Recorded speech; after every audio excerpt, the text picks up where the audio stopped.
Alright guys, so magandang hapon. Dito tayo ngayon sa bundok. Dito tayo mag-celebrate ng New Year. Dito tayo sasalubong ng ating bagong taon sa 2026. So tingnan nyo guys yung paligid natin. Puros green lahat, no?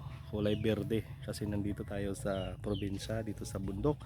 At kung makikita ninyo yung buong bahay dito ay napakasimple lang po. Ito po yung paligid natin. Ito. Yung nakasitap na po. Sitap na po dito na pang paputok mamaya mag alas 12. Ito. Yan. Lalagyan ng paputok, pitis. Kasi walang harang dito, nakahoy. So dyan tayo mamaya magpapaputok. Mamaya magluluto tayo ng ating mga pagkain, mga ulam, panghapunan. So ito yung paligid natin.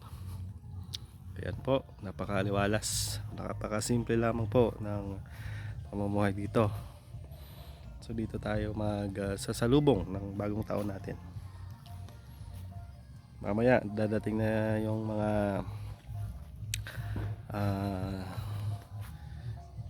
kasama namin dito. Mamaya luto tayo ng linagang baboy. Ito po. Yan. Marami na ring mga music, no, na umaandar. Ito po. Ito po yung ating paligid, no? Maraming kahoy. Napakalamig po dito. Makikita nyo po. Simple lang po yung pamumuhay dito pero presko yung hangin dito. Yan. Yan